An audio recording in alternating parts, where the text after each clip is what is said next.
Assalamu alaikum dear students. Our today's topic for discussion is Appa-mam, written by Padma Hajmadi. It is lesson number 7 of January 1st 11th class English. In today's lesson, we will discuss two most important questions of the exercise of this lesson, that is reference to the context and adjective clause. Now let us start. Reference to the context. Or read the extract given below and answer the questions that follow. Let me read the extract. When the younger uncle pretended to adjust his hollow, he admitted with a chuckle that it was always a little awry. Now, first question or first, who is he being referred to above? Who is the he being referred to above? Answer is the he being referred to above is Appa-mam. Who is the he being referred to above? Answer here is the he being referred to above is Appa-mam. What is a halo? Answer. What is a halo? A halo is a ring of light around the head of a holy person in a religious drawing or painting. What is halo? A halo is a ring of light around the head of a holy person in a religious drawing or painting. Now, part C, question C of this question number first. Why did the younger uncle adjust his halo? Why did the younger uncle adjust his halo? Answer. The younger uncle adjusted his halo because it was in the wrong position. The younger uncle adjusted his halo because it was in the wrong position. Right? Now, second extract. It was when you asked him where he had been that you discovered Appa-mam's creative talents. Now, question is, it was text. Question is, what does the writer mean by Appa-mam's creative talents? What does the writer mean by Appa-mam's creative talents? Answer. Appa-mam's creative talents, the writer refers to his talent in fabricating explanations and stories to defend himself. Right? What does the writer mean by Appa-mam's creative talents? Answer of this question is Appa-mam's creative talents. By Appa-mam's creative talents, the writer refers to his talent in fabricating explanations and stories to defend himself. By Appa-mam's creative talents, the writer refers to his talents in fabricating explanations and stories to defend himself. Now, question number second, B part of question number 2. How did Appa-mam display his creative talents? How did Appa-mam display his creative talents? Answer. His creative talents were displayed by him in his ability to tell different stories for different people in the house. His creative talents were displayed by him in his ability to tell different stories for different people in this house. He gave different versions of a thing to satisfy the different tastes of the family members. Now, question number 3.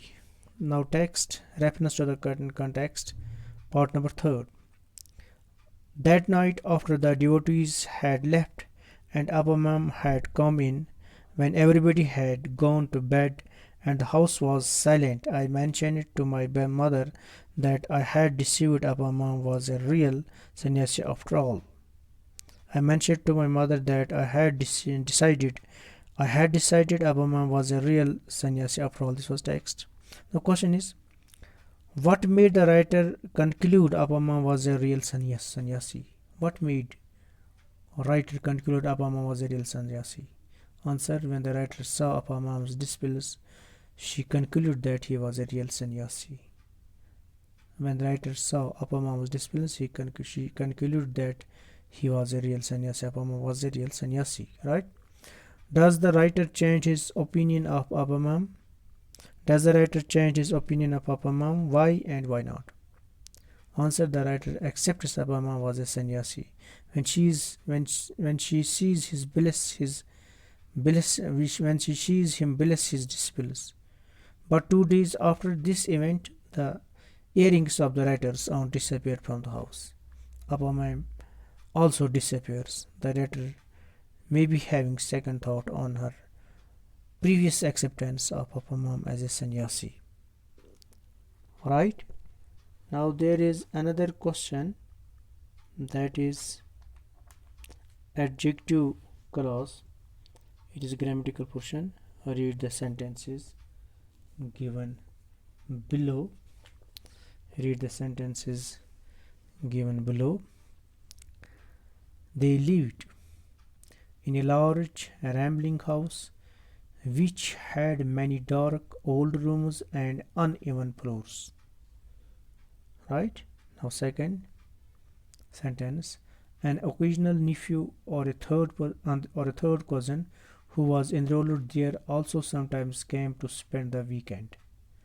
Now third: Appa-mam produced all kinds of atrocious concoctions which no one could eat.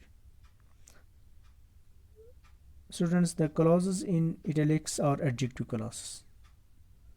Italics here, these are adjective clauses. They perform the task of an adjective in relation to a noun. They perform the task of an adjective in relation to a noun or pronoun in a sentence, carried in bold here. That is, they qualify the noun pronoun that they follow. Now pick out the adjectives. Now we are being asked in the following 10 sentences.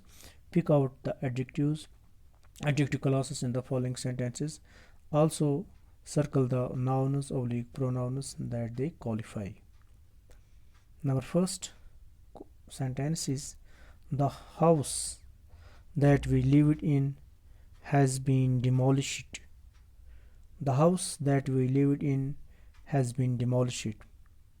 Here students, that we lived in is adjective clause, and the house is the noun qualified by the adjective clause. Right? In this first sentence, that we lived in, it is adjective clause. That we lived in, it is adjective clause. Right? And house, it is noun qualified by the adjective clause. Now there is another sentence. Let me read the sentence. This is the same book that I read 10 years ago. This is the same book that I read 10 years ago. Here, that I read 10 years ago, it is adjective clause. Here, that I read 10 years ago, it is adjective clause. And book here is it is the noun qualified. It is noun qualified by the adjective clause. Right? Now there is another third, that is, let me read the sentence. All that glitters is not gold. All that glitters is not gold. Here, that glitters, it is adjective clause. All, it is pronoun qualified by the adjective clause. Now fourth sentence: Rahul who lives next door has finished his BA. It is sentence number 4. Rahul who lives next door has finished his BA. Who lives next door, it is a noun. It is non-defining relative clause. It is non-defining relative clause. And Rahul, the noun qualified by the above clause, by the above non-defining relative clause. Now sentence number 5. Ali and Akhtar who live next door are good friends of mine. Ali and Akhtar, this is Ali and Akhtar, right? These are noun qualified by the clause. Who lived next door, that is adjective. It is adjective clause, actually non-defining relative clause, right? It is adjective clause. Ali and Akhtar, these are the noun qualified nouns qualified by the above clause, by the said clause. Now by the adjective clause. Now sentence number 6. The lady who opened the door said you are not at home. The lady who opened the door said you are not at home. Who opened the door, it is adjective clause. The lady, it is noun qualified by the clause. Now 7. Haldiram, who makes sweets and savory is a very rich man. So here it is 7. Who makes sweets and savories. It is adjective clause, and Haldiram the noun which is qualified by the said clause, adjective clause. Now question number 8, sentence number 8. The painting which was displayed at the Triveni Art Gallery was too abstract for my taste. Right? Which was displayed at the Triveni Art Gallery, it is adjective clause. It is actually a non-defining relative clause. Now painting, the noun qualified this clause by this adjective clause. Sentence number 9. The man who is wearing the blue shirt is my uncle. Who is wearing the blue shirt, it is adjective clause. The man, this is the noun qualified by the adjective clause. Now last sentence. The plane which crashed near Ambala was carrying 78 passengers. Which crashed near Ambala, it is adjective clause, and plane, it is noun qualified by the said clause, adjective clause. Thank you very much.